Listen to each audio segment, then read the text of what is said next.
Hey guys, I'm Tara with Tara Simon Studios, and today I'm going to be reacting to Disturbed, The Sounds of Silence. It's very gothic sounding. I've never heard them before. This is on the Conan O'Brien show, and their album cover looks disturbed, so we're gonna see if their sound matches their look here. Here we go. Please welcome Disturbed! He's a fan, apparently. Standing ovation.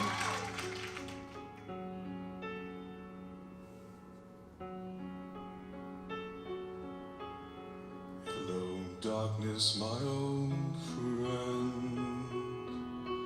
I've come to talk with you again, because a vision softly creeping left its seeds while I was sleeping, and the Vision, very nice. that was planted Planted though, in my not planted. brain still remains within the sound of silence. Oh, I know this song. In restless dreams I walked alone, narrow streets of cobblestone, neath the halo of a street lamp. Very cool sound. I turned my collar to cold and damp, when my eyes were stared by the flash of a neon light that split the night and touched the sound of silence. And in the naked light I saw. I don't know if you're hearing this, and I'm not 100% sure, but I feel like the mic that he's using might have some auto-tune like built into it. I don't know. It sounds a little bit like it's being tuned as it's coming out of his mouth. I could be wrong. I know that's a thing, but I'm not 100% sure if it's happening here, but it sounds like it might be. 10,000 people, maybe more. People talking without speaking. Very good vowel there. People hearing without listening. People writing songs, and voices never share. It would have been a little easier for him there if instead of voices, if he did voices, just a little more space. What is going on with his chin? What is that? I don't I don't know what's going on there. Is that a piercing or is that hair? I gotta get a closer look.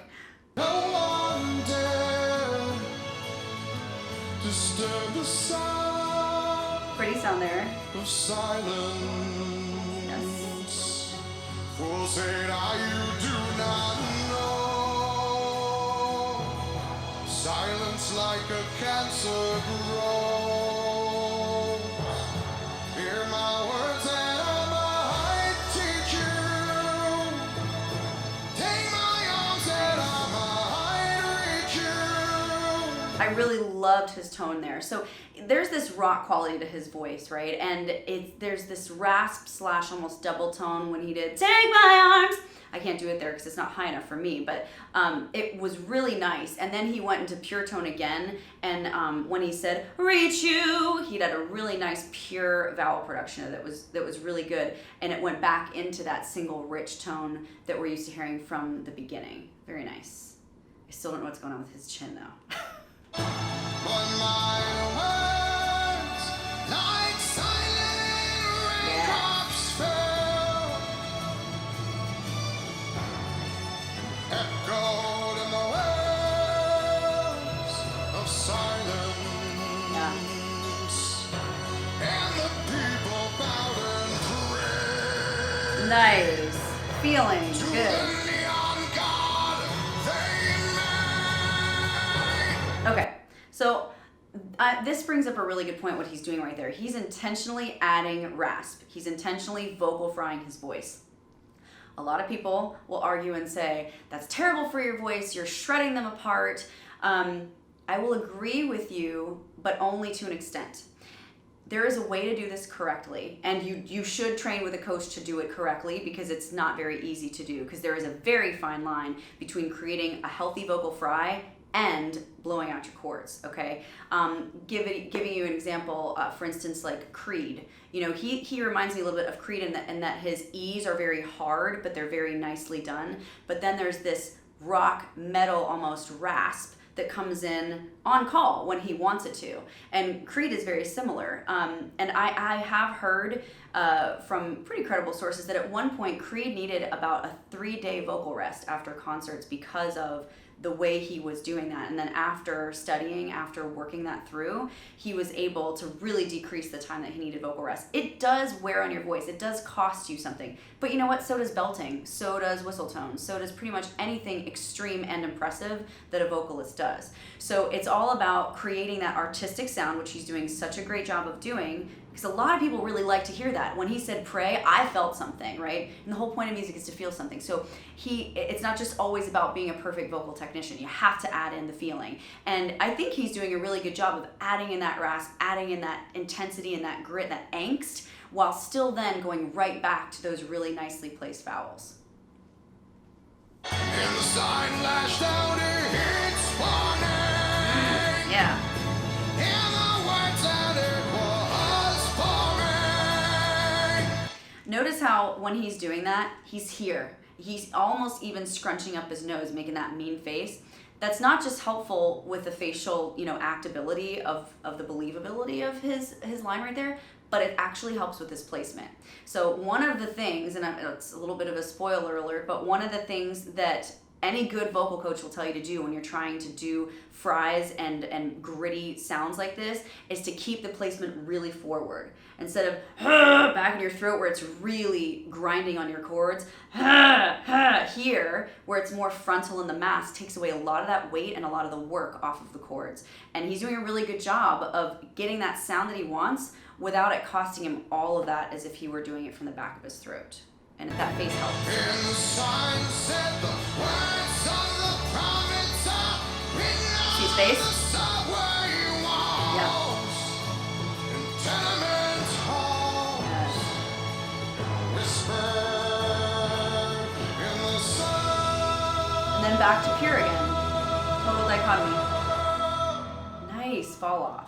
Of silence. He decided to sing on the N silence.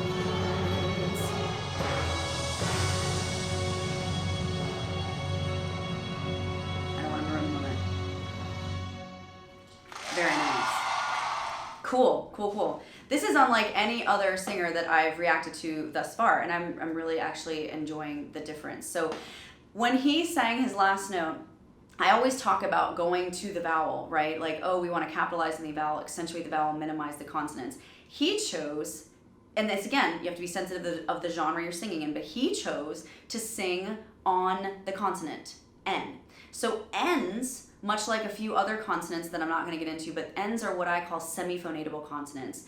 To phonate is to sing, so semi-phonatable means somewhat singable, meaning that you can create sound, not just breath, while saying that consonant. So air is coming out of me, but I'm also using my chords to create that sound, versus a non-phonatable consonant, which would be something like t, k, s, where I cannot say t and use my chords. It's simply air and my tongue that's producing that sound. If I actually made sound, it would change from a T altogether, t, d, and become a D, right? So he chose to sing on the semi-phonatable consonant of an N, which you still can. It's very rock of him to do that, though. If he were singing Broadway or Disney or even straight ahead pop, that would not be a thing. I'd be like, he should have gone to the vowel, because it lends itself to a different stylistic approach vocally. But because he was this kind of like metalish rock, kind of heavier sound, going to that N actually was very appropriate, because it gives you a more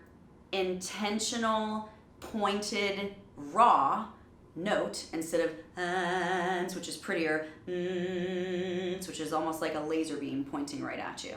So really good job. I was a little disturbed by Disturbed's chin. I'm really don't know what was going on there. It's definitely a choice, definitely a look. Maybe I should get one. What do you think? I don't know. It looks a little painful. But he did a great job. I really liked his performance. Really appreciated that it was live. And if you guys liked it, make sure you subscribe because we do all sorts of videos like this all the time. On repeat, it seems, and I love doing them for you guys. Make sure you also get notifications so that you can be one of the first to watch them when we pop up. And if you're looking for vocal lessons yourself, even if you are a rock singer, even if you are a metal singer, if you're a fan of Disturbed along with his chin, then come see me. I would love to teach you how to do things like vocal frying and making sure that you're stylistically aware of what's going on within the genre that you prefer to sing in.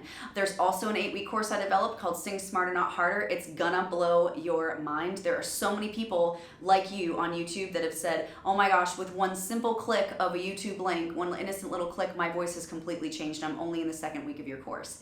Day made! That's why I do it. So thank you so much for you guys who have taken the leap of faith, joined the course, and are seeing amazing results. If you want that to be you, click on the link below as well. The Sing Smarter Not Harder 8-week course is waiting for you. So I'm either going to see you guys in the course or I'll see you on the next video.